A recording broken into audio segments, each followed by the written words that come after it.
So I just read in Matthew Jesus, his sacrifice on the cross, and it surprised me. It actually had stuff in there that I didn't know about, and if I did, I forgot about. And it also didn't include things that I thought for sure would have been in there. But of course, we have to keep in mind that there's four gospels and they basically tell the same things, um, written by different authors, right? So they're not all going to have all the exact details in all of them. So, anyways, along the way they came across a man named Simon, who was from Cyrene, and the soldiers forced him to carry Jesus' cross. And they went out to a place called Golgotha, which means place of the skull. The soldiers gave Jesus wine mixed with bitter gall, but when he tasted it, he refused to drink it. After they had nailed him to the cross, the soldiers gambled for his clothes by throwing dice. It's little details like this that they're definitely in there for a reason, and I think part of it is at least to just let us know their fruits, their character, where their hearts are. These people, they have no love in them. These are awful people. They're just, come on. Then they sat around and kept guard as he hung there. A sign was fastened above Jesus' head announcing the charge against him. It read, "This is Jesus, the King of the Jews." Two revolutionaries, which I'm guessing means thieves or criminals, um, were crucified with him, one on his right and one on his left. The people passing by shouted abuse, shaking their heads in mockery. "Look at you now," they yelled at him. "You said you were going to destroy the temple and rebuild it in 3 days." Wow, okay, wait a minute. That's his body. Yeah, that's right. Um, he wasn't talking about the actual temple, was he? Okay. I think I had known that at some point, but I forgot. Um, well then, if you are the Son of God, save yourself and come down from the cross. The leading priests, the teachers of religious law, and the elders also mocked Jesus. And I mean, the very people who claim to be the closest to God, they're they're showing their fruits here. You'll know them by their fruits. This is as bad as fruit as you can get. They also mocked Jesus. Obviously they're the ones who put him up there in the first place, but yeah, he saved himself, or yeah, he saved others. They scoffed, but he can't save himself. So he is the King of Israel, is he? Let him come down from the cross right now, and we will believe in him. Yeah, somehow I doubt that. I'm sure they would have still found a reason to just say, "Oh no, actually, no, he's still not God." You know how people are. He trusted God, so let God rescue him now if he wants him. And like people, if that would have been enough for them, then also he would have never made it to the cross, because they would have it would have been enough if they would have, because they saw his miracles and still didn't believe it. Then it's like, it's never, those are the kind of people that it's like, no matter what they say will take for them to believe, it's just never going to be enough for them, no matter how much you prove to him. And that's why he said, "I'm not going to give you more signs because you're rejecting the signs I'm already giving you."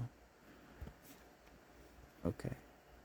So he he trusted God, so let God rescue him now if he wants him. For he said, "I am the Son of God." Even the revolutionaries who were crucified with him ridiculed him in the same way. So this is an example of what I was saying with that surprised me that certain things weren't in here, because I was surprised to find that Matthew doesn't actually record the thief on the cross, you know, giving his life to Jesus, and Jesus telling him, "Today you'll be with me in paradise." The only thing it really mentions them doing is also them both ridiculing Jesus in the same way. So that's kind of wild how it's like you don't even learn that from Matthew alone. Which is like a very crucial part of the whole thing. So it's kind of wild. At noon, darkness fell across the whole land until 3 o'clock. At about 3 o'clock, Jesus called out with a loud voice, "Eli, Eli, lema sabachthani,"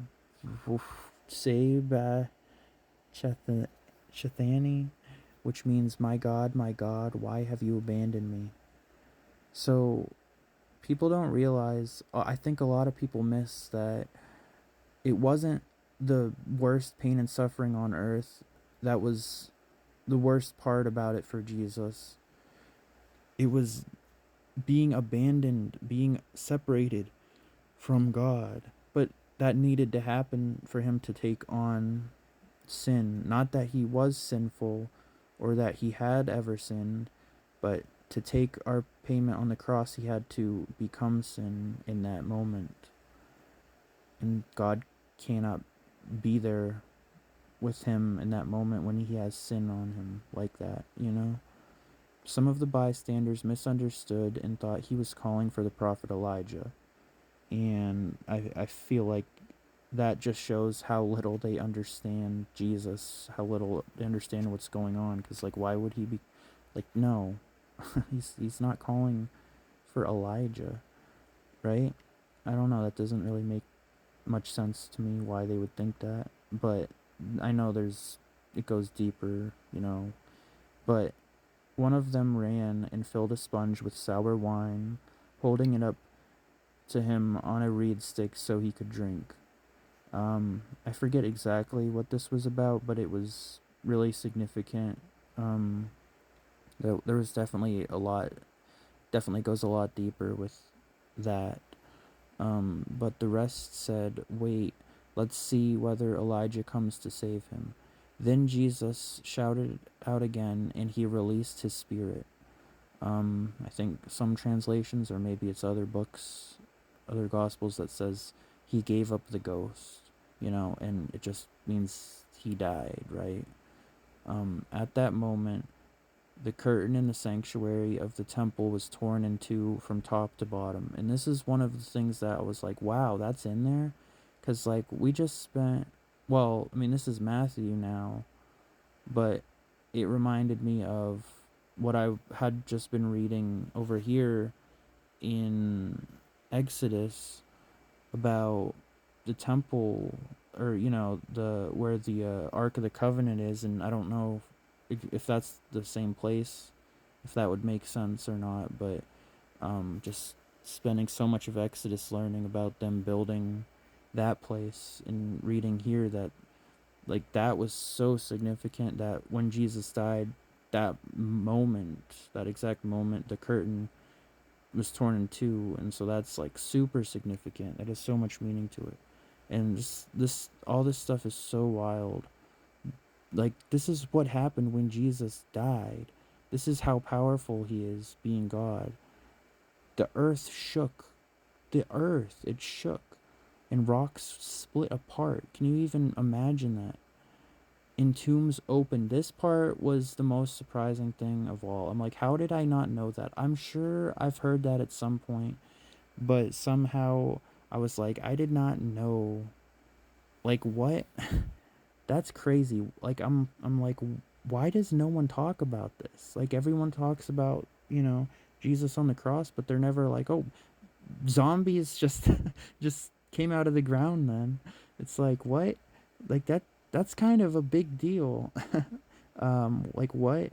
And it reminds me of the verse that says, "The dead in Christ shall rise first at the second coming," or the rapture, or I don't know. It's a lot to try to wrap my head around some of this stuff. But I still have more, and I'm out of time.